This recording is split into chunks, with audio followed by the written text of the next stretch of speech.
Today I want to go ahead and use an analogy of a baseball game that will bring us to the point where prior to this, we were just doing the practice of getting ready for a baseball game.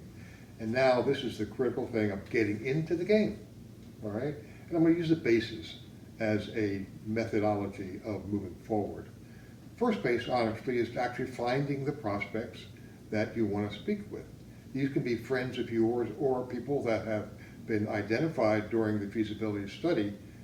Now, I'm going to use a formula called FORM, F-O-R-M, to start any conversation, whether it's about fundraising or anything else. The F stands for family, the O stands for occupation, the R stands for recreation, and the M is the message you want to share with them. So, for instance, let me give you an example.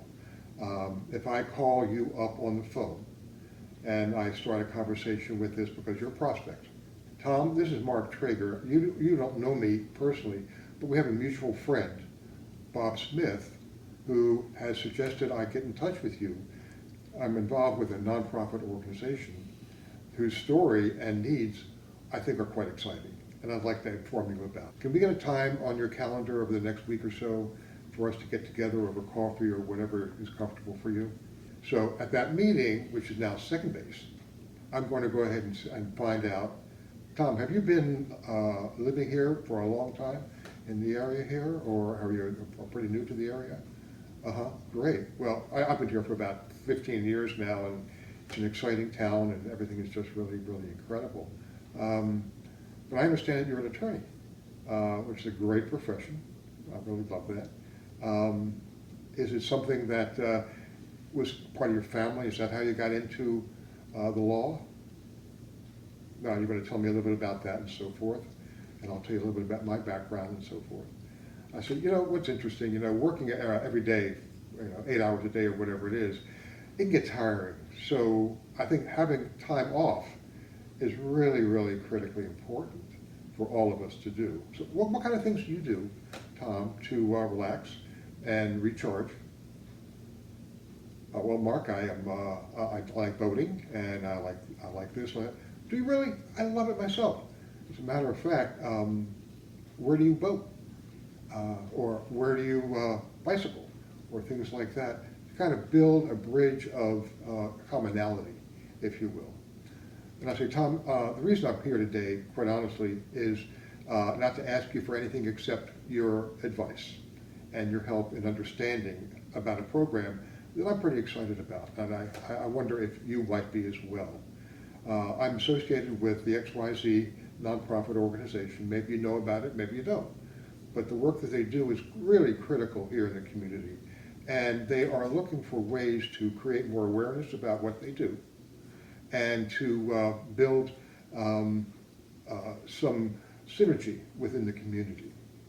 So, do you have a few minutes so I can tell you a little about that? Sure I do. Okay, great. And I'll go ahead and share more about the information. At the end of that, I'll say, does it make sense to you, Tom? And Tom will say, yeah, it does, really. Well, what I'd love to do is to ask you, this is third base now, is to ask you for an opportunity to come and visit the organization, meet some people. No strings attached to it, just by, I think, to make you more aware of what they do. Is that something that we could work out? It is. So we arrange a time for you to come to the organization, meet some people, meet some clients that they work with. At that point in time, you are thinking about, this is a good idea, or this is a wonderful organization, and so forth. Now, to get you to the home plate is a time when, Tom, let me ask you this. Are you comfortable in learning more about the program and perhaps participating in helping the organization move forward to accomplish its program goals? Yeah, Mark, Tom, I really am. And well, let's talk about that. And I'll go into the various aspects of this. I may bring the executive director with me at the next get-together, where he can explain or she can explain more about the organization and so forth. At that point in time, we have now created a relationship. You have to know more about the organization. In the early stages, we have determined your interest or not, as the case may be. And that's the program, that's the formula that I use with every prospect that I get. So if you're looking at numbers, honestly, for every 4 prospects or people that you sit down and do that with, one is going to be the one who says, yeah, count me in. And this makes a lot of sense, and I'd like to get more involved with that. So that's the analogy of the baseball game. Now, when that happens, and you've asked for their financial help with this, you're now creating funding for the organization. The next step, obviously, in the whole process is you want to assure that you get a lead gift from the campaign. Now, your prospect for that are going to be individuals that have the capacity of considering 20% of the goal. So if the goal is $1 million, they have the capacity of giving or considering a gift of $200,000. That starts the program. That is what we call the lead gift, and when that occurs, then all the other gifts become falling in line right after that. So that's really a brilliant thing. Beyond this, a campaign is now on the move.